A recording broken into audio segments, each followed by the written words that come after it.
الحمد لله رب العالمين، والصلاة والسلام على سيدنا محمد.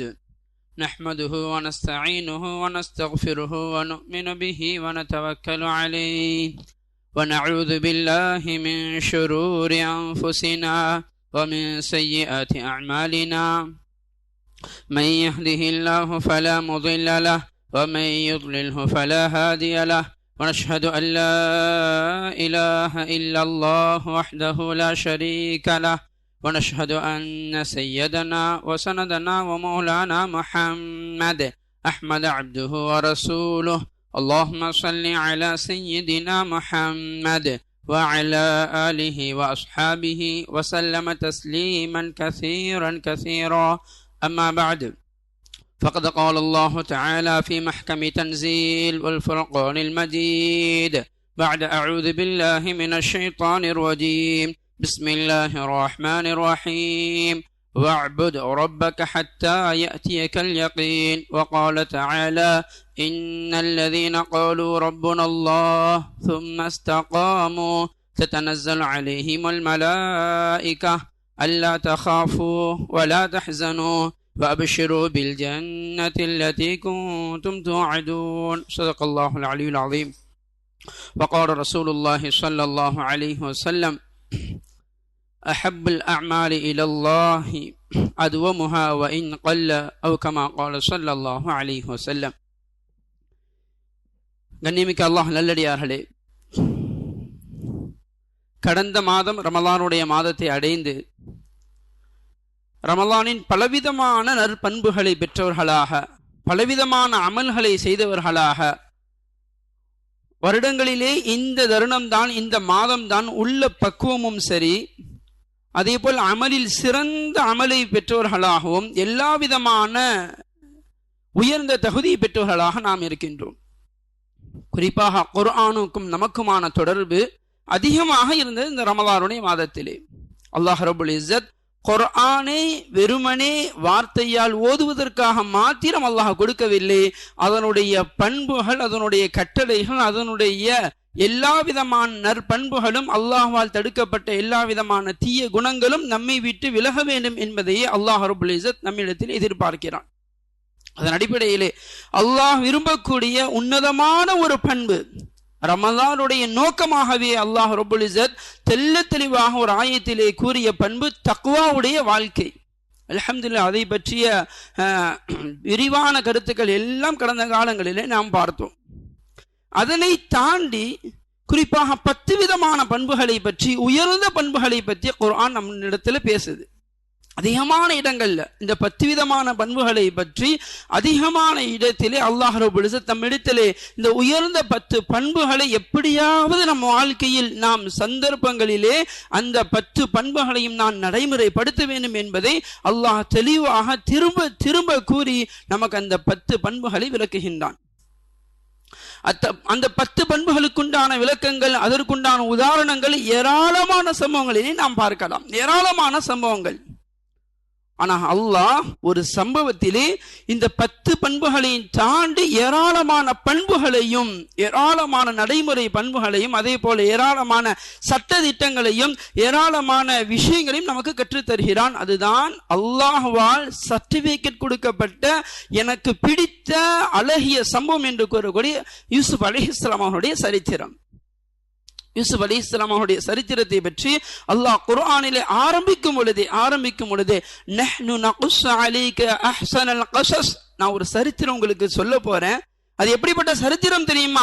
அஹ்ஸனுல் கஸஸ், சரித்திரங்களிலேயே எத்தனையோ நபிமார்களுடைய சரித்திரங்கள், முற்காலத்துள்ள எத்தனையோ வரலாறுகளை நான் சொல்லியிருந்தாலும் இதுதான் சரித்திரங்களிலேயே உன்னதமான உயர்ந்த அழகான சரித்திரம் என்பதாக அல்லாஹ்வால் சர்டிபிகேட் கொடுக்கப்பட்ட ஒரு சரித்திரம் என்று சொன்னால், ஒரு வரலாறு என்று சொன்னால் யூசுப் அலைஹிஸ்ஸலாம் அவனுடைய வரலாறு. நினைவுக்கு அல்லாஹ் நல்லடியார்களே, யூசுப் அலைஹிஸ்ஸலாம் அவனுடைய வாழ்க்கை வரலாறு. யூசுப் அலைஹிஸ்ஸலாம் அவனுடைய தந்தையுடைய பெயர் யாக்கூப் அலைஹிஸ்ஸலாம். ஏறக்குறைய நபிமார்களிலேயே 4 சந்ததிகளும் தொடர்ச்சியாக நபிமார்களாக பெறப்பட்ட வாய்ப்பு பெறப்பட்ட பரக்கத் நிறைந்த ஒரு குடும்பம் என்று சொன்னால் அது யூசுப் அலைஹிஸ்ஸலாம், அவருடைய தந்தை யாக்கூப் அலைஹிஸ்ஸலாம், அவருடைய தந்தை இஸ்ஹாக் அலைஹிஸ்ஸலாம், அவர்களுடைய தந்தை இப்ராஹிம் அலைஹிஸ்ஸலாம். இவர்களுடைய இந்த 4 தலைமுறைகளும் அல்ஹம்துலில்லாஹ் நபியாக போற்றப்பட்ட, நபியாக வாய்ப்பளித்த, அல்லாஹ் வாய்ப்பு கொடுத்த உயர்ந்த குடும்பங்கள். அல்லாஹ் ரப்பல் இஸ்ஸத் யூசுப் அலைஹிஸ்ஸலாம் அவர்களை ஒவ்வொரு நபிமார்களுக்கும் ஒரு சிறப்பை கொடுத்திருப்பான். யூசுப் அலைஹிஸ்ஸலாம் அவர்களுக்கு வழங்கிய சிறப்பு அழகிய உடல் அமைப்பை கொடுத்திருந்தான். உடல் அமைப்பு ஏராளமான சிறப்புகள் இருந்தாலும் எல்லா நபிமார்களை விட சிறந்த பண்பு அப்படின்னு சொன்னா, சிறந்தது அப்படின்னு சொன்னா அழகில் சிறந்தவர்கள். அந்த அழகுதான் முஃமின்கள் எல்லோருக்கும் நாளை சொர்க்கத்தில் கொடுப்பதற்கு தகுதியான அழகு. அந்த அளவுக்கு அழகை அல்லாஹ் ரப்பல் இஸ்ஸத் யூசுப் அலைஹிஸ்ஸலாம் அவர்களுக்கு கொடுத்திருந்தான். யூசுப் அலைஹிஸ்ஸலாம் அவர்கள் ஒரு நாள் கனவு காண்கிறார்கள். 11 நட்சத்திரம் 11 தந்தையிடத்துல வர்றாங்க. யா புனை யா அபதி இன்னி ரஅய்து அஹத அஷர கௌகபா, எனதருமை தந்தையே, நான் கனவு பார்த்தேன். அந்த கனவுல 11 நட்சத்திரங்களும் சந்திரன் சூரியனும் சஜிதா செய்யறது மாதிரி நான் கனவு பார்த்தேன் அப்படின்னு சொல்றாங்க. கனவுகள் அப்படின்னால நம்ம பார்க்கிறோம், எதெல்லாம் சாத்தியம் இல்லையோ, எதெல்லாம் சிந்திக்க முடியாதோ அப்படிப்பட்டதுதான் கனவாக வரும். இயல்பாக நம்ம பார்க்குறோமா இல்லையா? திடீர்னு பார்த்தா நம்ம ஃப்ளைட்டில் அப்படியே அமெரிக்காவை நோக்கி போயிட்டு இருக்க மாதிரி இருக்கும். அப்படியே கொஞ்ச நேரத்தில் பார்த்தா அப்படி ட்ரெயினில் உட்காந்துருக்க மாதிரி இருக்கும். அமெரிக்காவில் பார்த்தா மாட்டு வண்டியில் போகிற மாதிரி, இந்த மாதிரியான ஒரு வினோதமான ஒரு இடம் தான் கனவுங்கிறது. அப்போ அவங்க பார்க்குறாங்க, அவங்க எதை பார்த்தாங்களோ அதை தனக்கு எது புரிஞ்சிச்சோ அந்த அடிப்படையில் யாக்கூப் அலைஹிஸ்ஸலாம் அவர்களுக்கு சொல்றாங்க, 11 நட்சத்திரங்களும் சந்திரனும் சூரியனையும் நான் கனவில் கண்டேன் என்பதாக சொல்றாங்க. நபி அவங்க புரிஞ்சுக்கிட்டாங்க, புரிந்து கொண்டாங்க. இதற்குண்டான அர்த்தம் என்ன அப்படிங்கிறது புரிந்து கொண்டாங்க. அப்ப சொன்னாங்க, யாபனை, எனது அருமை மகனே, யாரிடத்திலும் சொல்லிராத, குறிப்பாக அவனுடைய சகோதரிடத்துல சொல்லிராத. அவருடைய சகோதரர்கள் அல்லாஹ் ரப்பல் இஸ்ஸத் குழந்தை பாக்கியமே ஏராளமாக கொடுத்திருந்தான். அவர்களுக்கு சகோதரர்கள் அண்ணன்மார்கள் 10 நபர்கள் இருந்தாங்க. தம்பி ஒருத்தர் பின்யாமின், ஆக மொத்த 11 சகோதரர்கள். அப்ப சொன்னாங்க, யாரிடத்திலும் சொல்லிடாதீங்க என்பதாக சொன்னாங்க. அதனுடைய கனவுடைய விளக்கமும் சொன்னாங்க, நீங்க நபியாக பிற்காலத்தில் அல்லாஹ்வால் தேர்ந்தெடுக்கப்பட போறீங்க என்பதாக சொன்ன இந்த விஷயம் எப்படி அவங்களுடைய சகோதரருடைய காதுக்கு கேட்டுருச்சு. அப்போ அவங்களுக்கு தெரிஞ்ச உடனே அவங்க எல்லாரும் பொறாமப்பட்டாங்க. அதாவது இத்தனை பேர் 10 நபர்கள் நாம அவருக்கு மூப்பாக இருக்கக்கூடிய தருணத்துல அல்லாஹ் யூசுஃபை மட்டும் நபியை அனுப்புறதா என்பதாக அந்த குரோதம் ஷைத்தான் ஏற்படுத்தினான். அந்த விரோத பண்பை ஷைத்தான் ஏற்படுத்தினான், பொறாமை பண்பை ஷைத்தான் ஏற்படுத்தினான். அதன் காரணமாக தந்தையிடத்தில் இந்த யூசுஃபை ஏதாவது பழிவாங்க வேண்டும் என்ற அடிப்படையில் ஷைத்தான் மேலும் மேலும் தூண்டுதல்களை கொடுத்து பொறாமையுடைய வெளிப்பாடாக எப்படியாவது தந்தையை விட்டு பிரிக்க வேண்டும் அல்லது யூசுஃபை ஏதாவது ஒன்று பண்ணிடணும் என்பதாக திட்டம் தீட்டினார்கள். அந்த தருணத்துலதான் தினந்தோறும் ஆடுகளை மேய்ப்பதற்காக செல்லக்கூடிய இந்த சகோதரர்கள் தந்தை இடத்துல, யூசுஃபை மட்டும் நீங்க அனுப்ப மாட்டேங்கிறீங்க, அங்க போய் நாங்க எவ்வளவு ஜாலியா இருக்கிறோம், எவ்வளவு அழகா விளையாடுறோம், யூசுஃபையும் எங்க கூட அனுப்புங்க, நாங்க ஜாலியா இருப்போம், அவருக்கு எல்லா விதமான ஆசைகளையும் நம்ம அவர் எதெல்லாம் கேட்கிறாரோ அதை எல்லாத்தையும் கொடுப்போம்னு சொல்லிட்டு அப்படியே கேன்வாஷ் பண்ணாங்க. யாக்கூப் அலைஹிஸ்ஸலாம் சொன்னாங்க, இல்ல யூசுஃபை நான் அனுப்ப மாட்டேன் அப்படின்னு உறுதியா இருந்தாங்க. பேசி பேசி பேசி பேசி கொஞ்சம் கொஞ்சமாக அவர்களுடைய மனதை கரைத்து எப்படியோ யூசுப் அலைஹிஸ்ஸலாம் அவர்களை தன்னோடு அழைத்து செல்வதற்காக அவர்கள் அனுமதியை வாங்கி கொண்டார்கள். யாக்கூப் அலைஹிஸ்ஸலாம் அவர்களுக்கு மனசே இல்லை, இத்தனை நாட்களாக மகனை பிரியவே இல்லை, சிறிது நேரம் கூட பிரியவே இல்லை. ரொம்ப அன்பான குழந்தை என்பதாக ரொம்ப அரவணைச்சு கடைசி நேரத்தில் அனுப்பக்கூடிய தருணத்தில் எல்லா விதமான ஆடைகளையும் பூத்த ஆடைகளை இருந்ததுல சிறந்த ஆடைகளை அணிவிச்சு தலை சீவி எல்லாம் பண்ணி அப்படியே கண்ணீரோடு அனுப்புறதுக்கு மனசு இல்லை. இனிமைக்கு அல்லாஹ் இறுதியாக போறாங்க. போகக்கூடிய தருணத்திலே அந்த குரோத பண்புகள், பொறாமையினுடைய வெளிப்பாடு, கோபம் எல்லாம் வெளிப்படுது. எல்லா சகோதரரும் அவங்க அடிக்க ஆரம்பிக்கிறாங்க. ஒரு சகோதரர் அடிக்கிறாரு, இன்னொரு சகோதரர்கிட்ட போய் சொல்றாங்க, அவரும் அடிக்கிறாரு. இப்படி எல்லாருடைய என்ன நடக்குதுன்னே தெரியாத புரியாத வயசு யூசுப் அலைஹிஸ்ஸலாம் அவர்கள் அப்படியே மனசுல கவலை ஏற்படுது. அப்ப திருப்பி மஷ்வரா செய்யறாங்க, என்ன செய்யலாம் யூசுப் என்ன செய்யலாம்? அப்ப யூசுஃபை கொலை செஞ்சிடலாமா அப்படின்னு கேட்கிறாங்க. அப்படின்னு பேசுறாங்க. தூரத்துல பார்த்தா ஒரு கிணறு இருக்கு, பாலங்கிணறு. அதுல எதுவுமே இல்லை, அதாவது தண்ணி இல்லாத ஒரு குப்பை கிடங்காக இருக்கக்கூடிய ஒரு கிணறு இருக்குது. அதுல தூக்கி யூசுப் அலைஹிஸ்ஸலாம் அவர்களை போட்டு விடுங்க என்பதாக ஒரு சகோதரர் சொல்றாரு. சரின்னு சொல்லிட்டு அதுல தூக்கி போட்டுறாங்க. போடுறதுக்கு முன்னாடி மேலாடையை மட்டும் எடுத்துட்டு ஒரு ஆட்டை அறுத்து அதில் இருக்கக்கூடிய இரத்த கரைகளை இந்த ஆட்டினுடைய அந்த ஆடையில மேல தேய்ச்சிட்டு யாக்கூப் அலைஹிஸ்ஸலாம் இடத்துல திரும்பி வீட்டுக்கு போறாங்க. தாமதமாகவே போறாங்க. அவங்க எதிர்பார்த்துக்கிட்டே இருக்காங்க. அழுதவர்களாக, இஷாவுடைய நேரத்தையும் அழுதவர்களாக, மகனை காணமே, குழந்தைகளை காணமேன்னு சொல்லிட்டு அந்த தந்தையுடைய அந்த பாசம்ங்கிறது அழுகை கட்டத்துக்கு தள்ளுது. கடைசியாக வர்றாங்க, ஒவ்வொரு சகோதரராக வர்றாங்க. யூசுஃபை காணும். இவங்க தேடுறதெல்லாம் யூசுஃபை தான், யூசுப் அலைஹிஸ்ஸலாம் அவர்களை தான் பார்க்குறாங்க. யூசுப் அலைஹிஸ்ஸலாம் வரல. கடைசியாக வரக்கூடிய நபர் இந்த ஆடை எடுத்துட்டு வர்றா, சட்டை எடுத்துட்டு வர்றா, ரத்தம் தோய்ந்த நிலையில. என்னன்னு கேட்கிறாங்க. அவங்க சொல்றாங்க, இல்ல ஓநாய் கடிச்சிருச்சு, ஓநாய் உங்களை கடிச்சிருச்சு என்பதாக சொல்றாங்க. யாக்கூப் அலைஹிஸ்ஸலாம் தெளிவாக சொன்னாங்க, இல்ல ஓநாய் அவரை கடிக்கல, அவரை கடிக்காது என்பதாக. ஏன்னா அவர்களுக்கு தெரியும், நபியாக தேர்ந்தெடுக்கப்பட்ட இந்த குழந்தையுடைய ரத்தத்தை ஓநாய்கள் சாப்பிடாது, எந்த உயிரினங்களும் சாப்பிடாது என்பதை மனசுல வச்சு தெளிவா சொன்னாங்க. உங்களுடைய மனசுல ஏதோ குரோத பண்புகளை ஷைத்தான் ஏற்படுத்திட்டான், அதனால என்ன செய்ய, யூசுஃபை தேடுங்க என்பதாக மறுநாள் திருப்பி அனுப்புறாங்க. இவங்க போறாங்க, போய் அந்த கிணத்தை பார்க்கறாங்க.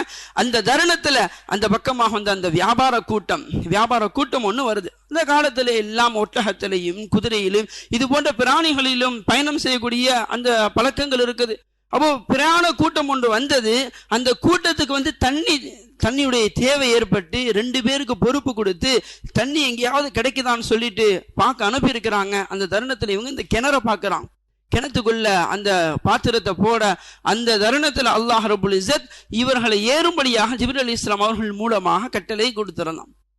யூசுப் அலைஹிஸ்ஸலாம் என்னைக்கு அந்த கிணத்துல தள்ளப்பட்டார்களோ அன்றைய தினத்திலிருந்து அந்த நேரத்திலிருந்து ஜிப்ரீல் அலைஹிஸ்ஸலாம் அவர்கள் மூலமாக பாதுகாப்பாக எல்லா விதமான இன்பங்களும் சொர்க்கத்திலிருந்து உணவுகளும் வழங்கப்பட்டார்கள். அந்த தருணத்துல ஜிப்ரீல் அலைஹிஸ்ஸலாம் அவர்களுமாக அறிவிக்கப்பட்டு அந்த பாத்திரத்துல ஏறுறாங்க, தூக்குறாங்க. ரொம்ப வெயிட்டா இருக்கு. எடுத்து பார்க்கறாங்க, அழகான குழந்தை. தண்ணி கிடைக்கல அப்படிங்கிற கவலையை விட இவ்வளவு அழகான குழந்தைகள் இருக்குது. ஏன்னு சொன்னா அந்த காலத்துல எல்லாவற்றையும் வியாபாரமாக பார்க்கக்கூடிய பண்பு அந்த மக்கள்கிட்ட இருந்துச்சு. முற்காலங்கள்ல குழந்தைகளையும் கூட அடிமைகளாக பார்த்து, அதையும் வியாபார பொருட்களாக பார்த்து, அதையும் விற்கக்கூடிய வாங்கக்கூடிய வருமானத்தை ஈட்டக்கூடிய அந்த பண்பு பழக்கங்கள் அந்த காலத்துல இருந்துச்சு. அப்படியே எடுக்கிறாங்க, எடுத்துட்டு கையில வச்சிருக்கிறாங்க. அந்த தருணத்தில் யூசுப் அலைஹிஸ்ஸலாம் அவருடைய சகோதரர்கள் யதார்த்தமாக வர்றாங்க. வந்து அவங்கள தனியா கூப்பிட்டு சொல்றாங்க, யூசுப் அலைஹிஸ்ஸலாமுடைய சகோதரர்கள், ஷைத்தான் பாருங்க, ஆரம்பத்துல யாரெல்லாம் பாவம் செய்ய துணிவார்களோ, பாவம் செய்யலாங்கிற எண்ணம் வரக்கூடிய தருணத்துல அல்லாஹ்வின் புறத்திலிருந்து எத்தனையோ இடர்பாடுகள் வரும். இல்ல செய்யாத, போகாத, தவறு என்பதாக சொல்வான். இவன் மீண்டும் மீண்டும் செய்ய தொடங்கினான் சொன்னா ஷைத்தானுடைய நரகத்திற்கு பக்கமாக போகக்கூடிய எல்லா விதமான உதவிகளையும் ஷைத்தான் செய்ய ஆரம்பிச்சிருவான்.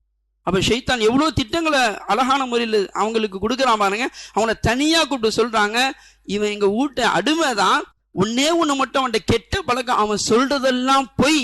ஒரே ஒரு வார்த்தை சொல்லிட்டாங்க. ஏன்னா அவங்க என்ன செய்ய முடியும், யூசுப் அலைஹிஸ்ஸலாம் வார்த்தையால சொல்ல மட்டும்தான் முடியும். அவங்களுக்கு இருக்கக்கூடிய ஒரே ஒரு ஆயுதம் வாயால் நான் யார் என்பதை நிரூபிக்கக்கூடிய அந்த வார்த்தை மட்டும்தான். அதை அப்படியே க்ளோஸ் பண்ணிட்டாங்க. இவன் சொல்றது எல்லாமே பொய், இவன் எங்க வீட்டு வந்து அடிமைதான், ஓடி வந்துட்டான், இவனை தேடிதான் நாங்க வந்தோம் என்பதாக மேலும் மேலும் பொய்ய கூறுனாங்க, சொன்னாங்க. அப்ப அந்த வியாபார கூட்டம் கேட்டாங்க, அப்ப நாங்க அந்த அடிமை எடுத்துக்கிறவா அப்படின்ட்டு. எடுத்துக்கிறேங்க, வேணா எங்களுக்கு அந்த காசை கொடுத்துன்னு சொல்லி சொற்ப காசுகளை கொண்டு யூசுப் அலைஹிஸ்ஸலாம் அவர்களை விற்றார்கள். வித்துட்டு இவங்க வீட்டுக்கு போயிட்டாங்க. அடிமையாக வியாபார பொருளாக சுமக்கப்பட்ட யூசுப் அலைஹிஸ்ஸலாம் அவர்களை மார்க்கெட்டுக்கு கொண்டுட்டு போறாங்க. முதலாவதாக அந்த வியாபார கூட்டத்தில் போய் காமிக்கிறாங்க.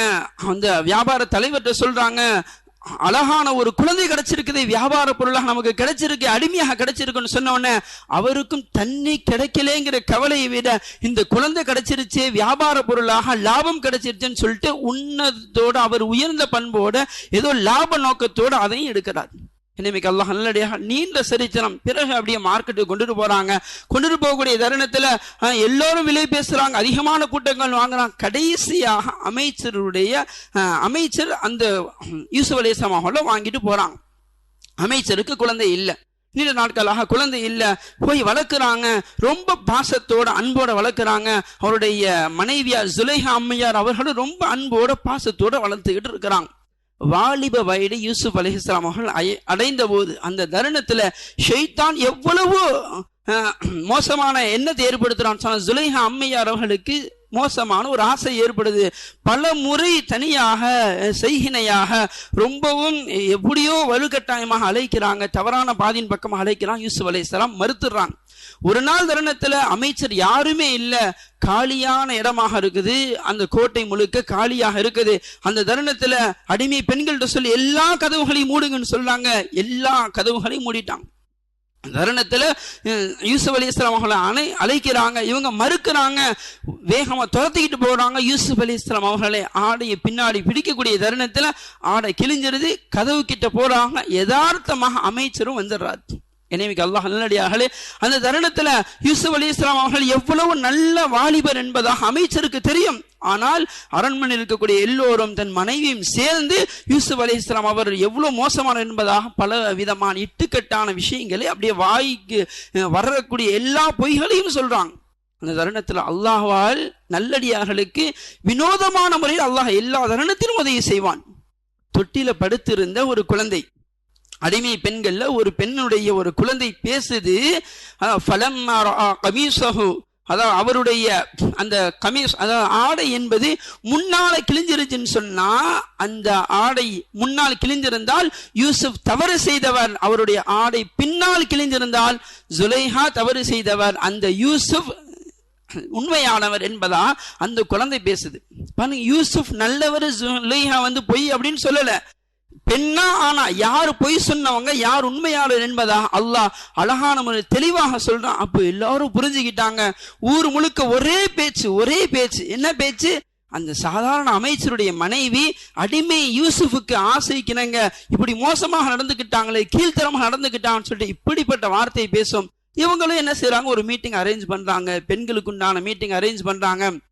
நினைக்க அல்லாஹ் நல்லடியார்களே, அந்த தருணத்துல எல்லோருக்கும் விளங்குது யூசுப் அலைஹிஸ்ஸலாம் அவர்கள் எல்லாம் உண்மையாளர் என்பதாக மீண்டும் இவர்களுக்கு டார்ச்சல் பண்ணி கடைசியாக சிறையிலே தள்ளப்படுகின்றார்கள். கண்ணியமிக்க அல்லாஹ் நல்லடியார்களே, எல்லா தருணத்திலும் யூசுப் அலைஹிஸ்ஸலாம் அவர்கள் கொண்ட பண்பு என்னன்னு சொன்னா அந்த பொறுமை. கண்ணியமிக்க அல்லாஹ் நல்லடியார்களே, இந்த பண்பில் இருந்து நாம பார்க்கக்கூடிய தருணத்துல அல்லாஹ் ரப்புல் இஸ்ஸத் இந்த சம்பவத்திலிருந்து பார்க்கக்கூடிய தருணத்துல 10 விதமான அந்த குர்ஆனுடைய பண்புகள் சொல்றான் பாருங்க. முதலாவது பண்பு சிதுக் என்று சொல்லக்கூடிய உண்மையாளர்களோடு நாம சேர்ந்து இருக்கிறது. அல்லாஹ் குர்ஆன்ல சொல்லக்கூடிய தருணத்துல யா அய்யுஹல்லதீன ஆமனு கூனு மஅஸ்ஸாதிகீன், உண்மையாளர்களே, ஈமான் கொண்டவர்களே, நீங்க உண்மையாளர்களோடு இருங்க என்பதாக அல்லாஹ் ரப்பல் இஸ்ஸத் குர்ஆன்ல சொன்னான். கண்ணியமிக்க அல்லாஹ்வுடைய அந்த யூசுப் அலைஹிஸ்ஸலாம் அவர்கள் கடைசியாக சிறையில் தள்ளப்படுறாங்க.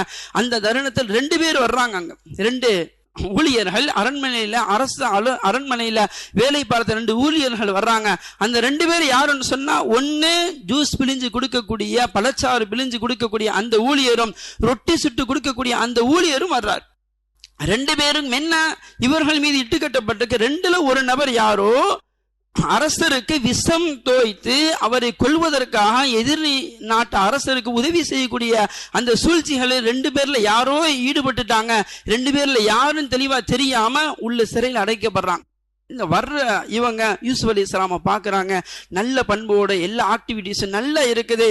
அப்போ 2 பேருமே கனவுடைய விளக்கத்தை யதார்த்தமாக யூசுப் அலைஹிஸ்ஸலாம் இடத்துல கேட்கிறாங்க. ஒருத்தர் சொல்றாரு, நான் வளமையாக அரசருக்கு ஜூஸ் பிழிஞ்சு கொடுக்கிற மாதிரி நான் கனவு கண்டேன் என்பதாக அவர் சொல்றாரு. 2வது சொல்றாரு, இன்னொரு நபர் சொல்றாரு, நான் 7 ரொட்டிய தலையில வச்சுட்டு போன மாதிரி கனவு காண்றேன். ஆனா ஒவ்வொரு பறவையாக கொத்தி அந்த 7 ரொட்டிகளையும் அப்படியே காலி பண்ணிருது என்பதை சேதப்படுத்தி என்பதாக சொல்றாங்க. அப்ப யூசுப் அலைஹிஸ்ஸலாம் சொன்னாங்க, இதற்குண்டான விளக்கத்தை நான் சொல்றேன், பாருங்க, நேரத்தை பாருங்க, உணவுக்குண்டான நேரம் நெருங்கிருச்சு, அந்த உணவுக்குண்டான நேரத்தை தாமதப்படுத்திட மாட்டேன், சரியான நேரத்தில் விட்டுருவேன், நான் சொல்றதை கேளுங்க என்பதாக சொல்லி யூசுப் அலைஹிஸ்ஸலாம் அவர்கள் சிறையில் இருந்த போதிலும் அல்லாஹ்வின் பக்கமாக அவர்களுக்கு அழைப்பு கொடுக்கிறாங்க. அல்லாஹ்வின் பக்கமாக அழைப்பு கொடுக்கறாங்க. வத்தபஅது மில்லத ஆபாஇ இப்ராஹீம் வ இஸ்ஹாக், நான் எப்படி இப்ராஹிம் அலைஹிஸ்ஸலாம், இஸ்ஹாக் அலைஹிஸ்ஸலாம், இஸ்மாயில் அலைஹிஸ்ஸலாம் உடைய மார்க்கத்தை பின்பற்றினோனோ அதே போல நீங்களும் இஸ்லாத்தின் பக்கமாக வாங்க என்பதாக இது போன்ற விஷயங்களை சொல்லி அல்லாஹ்வின் பக்கமாக அழைப்பு கொடுத்துட்டு அவங்க சொன்னாங்க, நான் தெளிவான விஷயத்தை சொல்றேன், நீங்க நம்பினாலும் நம்பாட்டியும் இதுதான் நடக்கும். யாருக்கு ரொட்டி சுடக்கூடிய அந்த நபருக்குண்டான விளக்கம் என்னன்னு சொன்னா, 7 நாட்கள்ல உனக்குண்டான தூக்கு தண்டனை வழங்கப்படும். இந்த நபருக்கு ஜூஸ் பிழியக்கூடிய இந்த நபருக்கு மிக விரைவாக விடுதலை கிடைச்சி பழைய மாதிரி இவர் ஜூஸ் பிழிய போயிடுவார் என்பதாக சொல்றாங்க. அப்போ அதே போல நடக்குது. 7 நாள் கழிச்சு இவருக்கு தூக்கு தண்டனை கிடைக்குது. அதே போல இவர் பழைய மாதிரி போராடு விடுதலையாக போகக்கூடிய தருணத்துல யூசுப் அலைஹிஸ்ஸலாம் கூப்பிட்டு சொல்றாங்க, எனது அருமை நண்பரே, மன்னரிடத்துல சொல்லுங்க, அநியாயமாக நான் சிறையிலே அடைக்கப்பட்டிருக்கிறேன் என்பதாக சொல்லி என்ன செய்யறாங்க, யூசுப் அலைஹிஸ்ஸலாம் அவர்கள் சொல்றாங்க. எனவே அல்லாஹ் நல்லடியாக இந்த தருணத்தில் நாம கவனிக்கணும். யூசுப் அலைஹிஸ்ஸலாம் என்ன சொல்லி அனுப்பல, உனக்கு நான் உதவி செஞ்சேன்ல, எனவே உன்னுடைய அதிகாரத்தை பயன்படுத்தி எப்படியாவது என்னை வெளியெடுத்துறேன் என்பதாக இது போன்ற வார்த்தைகளை சொல்லாம, நான் அநியாயமாக இங்கே அடைக்கப்பட்டிருக்கிறேன், எனவே நீ சென்று மண்ணிடத்துல சொல்லி என்னுடைய நிலைமைகளை சொல்லி எப்படியாவது எனக்கு விடுதலை தந்துரு என்பதாக சொல்லி அனுப்புறாங்க. ஆனாலும் அவரும் மறந்துடுறாரு. நாட்கள் கடக்குது. யூசுப் அலைஹிஸ்ஸலாம் அவர்கள் சிறையிலே வாழ்கின்றார். நிலைமைக்கு அல்லாஹ் நல்லடியாக இறுதியாக மன்னர் ஒரு கனவு பார்க்கிறார். 7 கொளுத்த மாட்டை, 7 கொளுத்த பசு மாட்டை, 7 காடமாடு, கொடூரமான காடமாடு அடிச்சு திங்கிற மாதிரியும் கொடூரமாக அதை தாக்குற மாதிரியும் சேதப்படுத்துற மாதிரியும் கனவு பார்க்கறாங்க. இந்த கனவுக்குண்டான விளக்கம் என்ன அப்படின்னு சொல்லிட்டு அரண்மனை இருக்கக்கூடிய எல்லா நபர்கிட்டையும் கேட்கிறாங்க. யாரும் தெரியலன்னு சொல்றாங்க.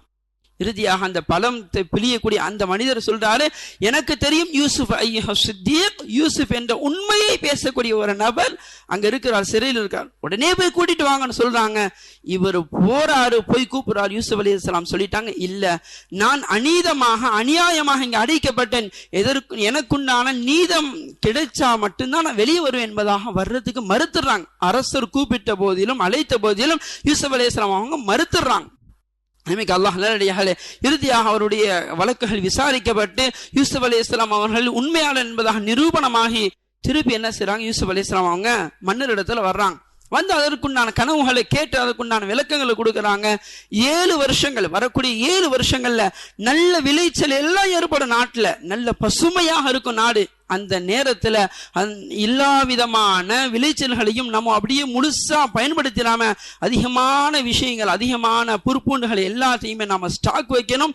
அதற்கு அடுத்து வரக்கூடிய 7 ஆண்டுகள் கொடூரமான பஞ்சம் நிறைந்த காலமாக இருக்கும். எனவே இதற்குண்டான திட்டங்களை நாம் சரியாக தீட்ட வேண்டும், அதற்குண்டான சரியான பொறுப்பாளரை அங்கே அமைக்க வேண்டும் என்பதாக அரசரிடத்துல சொல்றான். அரசரை பார்க்கறாங்க, அதற்குண்டான நல்ல மனிதர் பார்த்தா யூசுஃபாகத்தான் இருக்குதுன்னு சொல்லிட்டு கடைசியாக அவர்களுக்கு அமைச்சர் பொறுப்பை கொடுக்கிறான். அன்னைக்கு அல்லாஹ் நல்லடியாக இப்படியாக எல்லா பகுதிகளிலுமே பஞ்சம் நிறைந்து பஞ்சத்திலே வாட்டப்பட்டு எல்லா மக்களும் அந்த 7 வருஷம் நல்ல பசுமையான 7 வருஷம் கழிந்து பஞ்சம் நிறைந்த அந்த 7 வருஷத்துல 7வது வருஷத்துல எல்லா மக்களும் வர்றாங்க. எல்லாமே தனக்குண்டான தேவைகள் எல்லாத்தையும் யூசுப் அலைஹிஸ்ஸலாம் கிட்ட வாங்கிட்டு போறாங்க. இதை கேள்விப்பட்ட யாக்கூப் அலைஹிஸ்ஸலாம் அவருடைய குடும்பத்துக்கும் ஏற்பட்ட பஞ்சத்தை ஏதோ ஒரு நபர் இருக்கிறாராம், ஒரு அமைச்சர் இருக்கிறாராம், அவரிடத்துல போய் நமக்குண்டான தேவைகள் நாம் பெற்றுக்கொள்ளலாம் என்பதாக சொற்ப காசுகளை கொண்டுட்டு அங்க இருக்கக்கூடிய சில பொருட்களை கொண்டுட்டு யாக்கூப் அலைஹிஸ்ஸலாம் அவரிடத்துல அனுமதி பெற்றவர்களாக 10 சகோதரர்கள் அங்க போறாங்க. அவர்களுக்கு தெரியல யூசுப் அலைஹிஸ்ஸலாம் அவர்கள் தான் அல்லாஹ் ரப்பல் இஸ்ஸத் உயர்ந்த பண்போடு உயர்ந்த பதவிகளை கொடுத்து அங்கே அமைத்து உட்கார வச்சிருக்கிறாங்கிறது இந்த சகோதரர்களுக்கு தெரியல. இவங்க போறாங்க, போன உடனே பார்த்தோன்னு யூசுப் அலைஹிஸ்ஸலாம் அவர்கள் விளங்கி கொண்டார்கள். அல்லாஹ் விளக்கப்படுத்தினான். அந்த தருணத்துல இவர்கள் விளங்கி கொண்டார்கள். இறுதியாக அவங்க விசாரிச்சாங்க, யூசுப் அலைஹிஸ்ஸலாம் நீங்க எந்த நாட்டை சேர்ந்தவங்க, யார் என்பதாக விசாரிச்சு அல்லாஹ் கடைசியாக இவங்க விளங்கி கொண்டாங்க. சரி போங்க, போயிட்டு உங்க தந்தை நல்லா இருக்கிறாங்களா, உங்க கூட இருந்த அந்த தம்பியை முடிஞ்சா கூட்டிட்டு வாங்கன்னு சொல்லிட்டு யூசுப் அலைஹிஸ்ஸலாம் அவர்கள் சொல்லி அனுப்புறாங்க. அனுப்பக்கூடிய தருணத்துல யூசுப் அலைஹிஸ்ஸலாம் அவங்க எந்த பொருளை கொண்டுட்டு வந்தாங்களோ அந்த பொருளையும் சேர்த்து மூட்டையிலே வச்சு அனுப்புறாங்க. போய் யாக்கூப் அலைஹிஸ்ஸலாம் அவங்கள்ட்ட போய் எல்லாரும் பிரிச்சு பாக்குறாங்க. அந்த தருணத்துல உள்ளக்க தான் என்ன கொடுத்தாங்களோ இந்த பொருளுக்கு பாரமாக அதுவுமே அங்கே இருக்குது. ஆஹா, இதுல ஏதோ திட்டம் இருக்குது, என்ன செய்யுங்க, போய் என்ன செஞ்சிருங்க, மன்னர் இடத்துல போய் திருப்பி கொடுத்துருங்க அந்த அமைச்சர் இடத்துல என்பதாக சொல்லி யாக்கூப் அலைஹிஸ்ஸலாம் அவங்க அனுப்புறாங்க. எல்லா பிள்ளைகளும் சொல்றாங்க, யூசுஃபின் பின்யாமீனை, எங்களுடைய தம்பியாக இருக்கக்கூடிய பின்யாமீனை நாங்க கூட்டிட்டு போகணும், அமைச்சர் அப்படிதான் சொன்னார் என்பதாக சொல்லிட்டு கடைசியா எப்படியோ சமாளிச்சு அவரையும் கூட்டிட்டு போறான். யூசுப் அலைஹிஸ்ஸலாம் பார்த்து கடைசி தருணத்துல, இந்த நீண்ட சம்பவம் கடைசி தருணத்தை நாம் சொல்றோம், கடைசியா யூசுப் அலைஹிஸ்ஸலாம் அவங்க மீது ஏராளமான பேச்சுக்கள். யூசுப்னா யார், உங்க அண்ணன் இருந்தா தம்பி இருந்தாரான்னு கேட்கிறாங்க. ஆமா, அவர் பொய்யரு அப்படி இப்படி என்பதாக சொல்லி பலவிதமான வாசகங்களை சொன்னாங்க, பொய் பிரச்சாரங்களை செய்தாங்க. அப்ப யூசுப் அலைஹிஸ்ஸலாம் சொன்னாங்க, யூசுப் விஷயத்துல நீங்க என்ன நடந்துகிட்டீங்கன்னு தெரியுமா, இப்படிதான் நடந்துகிட்டீன்னு சில வார்த்தைகள் சொல்லவும் எல்லாம் சாக்காய் கேட்டாங்க. நீதான் யூசுஃபா என்பதாக கேட்டாங்க. ஆம், நான் தான் யூசுப் என்பதாக சொல்லி எல்லாரும் மன்னிச்சிருங்கிற வார்த்தை சொல்றதுக்கு முன்னாடி சொன்னாங்க, உங்க மீது எந்த விதமான பழியும் நான் சுமத்த மாட்டேன், எந்த விதமான உங்கள் மீது எதையுமே நான் என்ன செய்ய மாட்டேன், பழி வாங்க மாட்டேன் என்பதாக சொல்லி யூசுப் அலைஹிஸ்ஸலாம் அவர்கள் அப்படியே அமைதியாக என்ன செஞ்சாங்க, எல்லாரையும் மன்னிச்சான். கண்ணியமிக்க அல்லாஹ் நல்லடியார்களே, இதில் அல்லாஹ் சொல்லக்கூடிய ஏராளமான விஷயங்கள். ஒரு பிள்ளை மீது மட்டும் தனியாக நாம் கவனிக்க கூடாது, ஒரு பிள்ளை மீது மட்டும் தனியாக நாம் இரக்கம் காட்டக்கூடாது என்ற பண்புகளும், எல்லா தருணத்திலும் நாம் மற்றவர்களை மன்னித்து பழக வேண்டும். எல்லா தருணத்திலும் எப்படி நமக்கு அநியாயம் செய்த நபராக இருந்த போதிலும் நாம் அவருக்கு என்ன செய்யணும், மன்னிக்க பழக வேண்டும். அதே போல எல்லா தருணத்திலும் அல்லாஹ்வின் பக்கமாக நிலைத்திருக்கக்கூடிய இஸ்திகாமத் என்ற பண்பு. கண்ணியமிக்க அல்லாஹ் நல்லடியார்களே, இந்த ரமலானின் மூலமாக நாம் அந்த பண்பை அடைந்திருக்க வேண்டும். தக்வாவுடைய வெளிப்பாடு எங்க இருக்குன்னு சொன்னா, நாம் என்னைக்கு ஒரு சின்ன அமல் செஞ்சாலும் இஸ்திகாமத்தோடு நிலைத்த அந்த அமலை செய்வோமோ அது மட்டும்தான் நிலையான அமலாக நம்மை சொர்க்கத்திற்கு அழைத்து செல்லக்கூடிய அமலாக இருக்குது. ரசூலுல்லாஹி ஸல்லல்லாஹு அலைஹி வஸல்லம் அவங்க அதிகமான இடத்துல சொல்லுவாங்க, அஹப்புல் அஅமாலி இலல்லாஹி அத்வமுஹா வ இன் கல்ல. அல்லாஹுக்கு அமல்களிலேயே மிக சிறந்த அமல் எது தெரியுமா, அது நீடித்து நிரந்தரமாக செய்யக்கூடிய ஒரு சிறிய அமலாக இருந்தாலும் சரி, அதுதான் அல்லாஹுக்கு பிடித்தமான அமல் என்பதாக சொன்னான். எனவே அல்லாஹ் நல்லடியார்களே, இந்த ரமலானுடைய மாசம் முடிஞ்ச உடனே அடுத்து அல்லாஹ் தஆலா நம்மளுடைய ஈமானை சோதிப்பதற்காக ஒரு சின்ன அமல் தான் 6 நோன்புடைய விஷயம். அந்த 6 நோன்புடைய விஷயத்தை நாம எப்படி நாம முடிச்சிருக்கிறோமா, இல்ல அந்த நோன்பை நோட்டுட்டோமா, இல்ல பாதி நோட்டு மீதம் இருக்குதா, அந்த விஷயங்களை நாம முழுவதுமாக நாம என்ன செஞ்சு பூர்த்தி செஞ்சிடணும். ரசூலுல்லாஹி ஸல்லல்லாஹு அலைஹி வஸல்லம் ஹதீஸ்ல சொல்லக்கூடிய தருணத்துல இந்த 6 நோன்பை யார் நோக்கிறாரோ வருடம் முழுவதும் நோன்பு நோட்ட நன்மை அவருக்கு கிடைக்கிறது என்பதாக ரசூலுல்லாஹி ஸல்லல்லாஹு அலைஹி வஸல்லம் அவங்க சொன்னாங்க. எனவே அல்லாஹ் நல்லடியாக அடுத்து மிகப்பெரிய அமல் எதுன்னு சொன்னா அதுதான் ஹஜ்ஜுடைய அமல். அல்லாஹ் ரப்புல் இஸ்ஸத் எவ்வளவு உன்னதமான அமலாக கொடுத்திருக்கிறான். ஹஜ்ஜுடைய அமலை பொறுத்த வரையிலும் அதை யாரு வேண்டுமானாலும், ஒருத்தருக்கு வசதி இருந்தும் ஹஜ் செய்ய முடியல, அவனால உடல்நிலை குறைவு ஏற்பட்டுச்சு அப்படின்னு சொன்னா தாராளமாக இவருக்காக வேறு நபர் ஹஜ் செய்யலாம். ஆனா மற்ற அமலையெல்லாம் பாருங்க, தொழுகையை பொறுத்தவரை அவர் யாருக்கு கடமை அவர் மட்டும்தான் செய்ய முடியும், நோன்பு யாருக்கு கடமை அவர் தான் அதை செய்ய முடியும். இப்படி எல்லா அமலையும் யாருக்கு கடமை அவர் மட்டும்தான் செய்ய முடியும். ஆனால் ஹஜ்ஜுடைய அமலை பொறுத்தவரையிலும் அவருக்கு இயலாவிட்டாலும் மற்றவர் மூலமாக ஹஜ்ஜை செய்யக்கூடிய அந்த உன்னதமான கடமையாக அல்லாஹ் ரப்பல் இஸ்ஸத் அந்த ஹஜ் ஆக்கியிருக்கிறான். எனவே அல்லாஹ் நல்லடியார்களே, ஒரு சஹாபி ரசூலுல்லாஹி ஸல்லல்லாஹு அலைஹி வஸல்லம் அவங்கள்ட்ட வந்து கேட்டாங்க, யா ரசூலல்லாஹ், என்னுடைய மனைவி ஹஜ்ஜுக்காக என்ன செஞ்ச தயாராக இருக்கிறாங்க, ஆனா நான் ஜிஹாதுக்காக ஏற்கனவே பேர் கொடுத்துட்டேன், போர்க்களத்துக்கு போறதுக்காக பேர் கொடுத்துட்டேன் என்பதாக சொன்ன தருணத்துல ரசூலுல்லாஹி ஸல்லல்லாஹு அலைஹி வஸல்லம் சொன்னாங்க, இல்ல ஜிஹாதை காட்டிலும் போர்க்களத்துல போய் நீங்க ஷஹீத் ஆகக்கூடிய தருணத்தை காட்டிலும் இந்த தருணத்துல இந்த நேரத்துல நீங்க மனைவியோட துணையாக சென்று நீங்கள் ஹஜ்ஜுக்கு செல்வதுதான் கடமை என்பதாக சொன்னாங்க. இனிமேல் அல்லாஹ் நல்லடியார்களே, ஒரு நபருக்கு ஹஜ்ஜு கடமையாக இருக்குது, அதை நிறைவேற்றல, ஆனா அவர் இறந்துட்டான்னு சொன்னா முதலாவதாக அவருடைய சொத்துக்கள் இருந்து அவருடைய ஜக்காத்தை நிறைவேற்றாமல் இருந்தால் அதற்குண்டான தொகைகளையும், அதே போல அவர் ஹஜ்ஜு செய்யல அப்படின்னு சொன்னா இரண்டுக்குண்டான தொகைகளை எடுத்து வச்சுட்டு மிஞ்சமாக இருக்கக்கூடியது மட்டும்தான் வாரிசுகள் எடுக்க முடியும். இல்லைன்னு சொன்னா அல்லாஹ் பாதுகாக்கணும். யாரு கடமையை செய்யாமல் மறந்து நின்றாரோ அவருக்கும் அந்த பாவம் கிடைக்கும். யாரெல்லாம் அது அந்த சொத்துக்கு அதுக்காக ஒதுக்காம அதை அனுபவிச்சாங்களோ அவர்களும் பாவிகளாக மாறிடும். கண்ணியமிக்க அல்லாஹ் நல்லடியாக. அதே போல இந்த ஹஜ்ஜுக்கு முக்கியமாக இந்த வசதி வாய்ப்பு மட்டும்தான் காரணங்கிறதே இல்லை. முதலாவதாக ஆசை இருக்கணும். ஆசை, தேடல், தேட்டம் அது இருந்துகிட்டே இருக்கணும். சமீபமாக திண்டுக்கல் பக்கத்துல ஒரு ஊர்ல சின்ன கிராமத்தில் நடந்த ஒரு சம்பவத்தை சொல்லுவாங்க. பாஷா பாய்னு ஒரு நபர் இருந்தாராம்.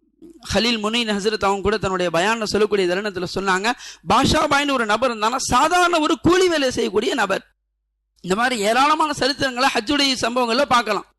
அப்போ அவர் என்ன செஞ்சிருக்கிறாரு, எப்போ பார்த்தாலும் நான் ஹஜ்ஜுக்கு போகணும் துவா செய்யுங்க. அவர் பக்கத்தூருக்கு போக கூட சரியான வசதி இல்லாத நபர். அவர் சொல்லியிருக்காரு, எப்போ போனாலும் நான் ஹஜ்ஜுக்கு போகணும் துவா செய்யுங்கன்னு சொல்லி பல வருடங்களாக இதே சொல்லிக்கிட்டே இருந்திருக்கிறார்.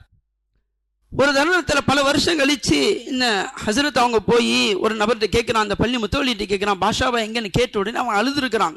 என்னன்னு கேட்டதுக்கு, இல்ல இந்த மாதிரி அவர் ஹஜ்ஜுக்கு போகணும்னு சொல்லிட்டு இருந்தாரு.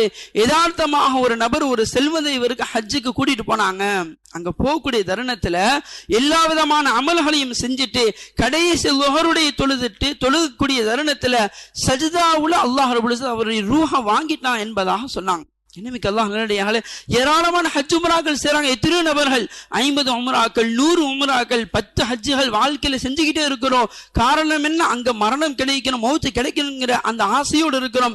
அல்லாஹ் பாதுகாக்கணும். சிலர் இப்படியும் இருக்கிறோம், ஹஜ்ஜு கடமையாகியும் ஹஜ்ஜுக்குண்டான எல்லா வசதிகள் இருந்தும் உடல் ஆரோக்கியம் இருந்தும் ஹஜ்ஜு செய்யாதவர்களாக நாம் இருக்கிறோம். அல்லாஹ் ரப்பல் இஸ்ஸத் அதை விட்டு பாதுகாப்பானாக. குறிப்பான ஹஜ்ஜுடைய கடமைகள் இது போன்ற எல்லா விதமான கடமைகளும் எல்லா நேரத்திலும் அமல் செய்யக்கூடிய நபர்களை மட்டும்தான் அல்லாஹ் விரும்புகின்றான். அப்படிப்பட்ட நபர்களுக்காக சொல்லப்பட்ட வார்த்தைகள் தான் சொர்க்கத்துடைய இன்பங்கள் எல்லாம்.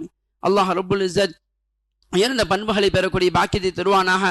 ரமலானில் மட்டும் அமல் செய்யாமல் ஏனைய மாதங்களிலும் அமல் செய்யக்கூடிய நல்லோர்களின் கூட்டத்தில் அல்லாஹ் நம் அனைவர்கள் ஆக்கி அருள் புரிவானாக. ஆமீன். வ ஆகிரு தஅவானா அல்ஹம்துலில்லாஹி ரப்பில் ஆலமீன்.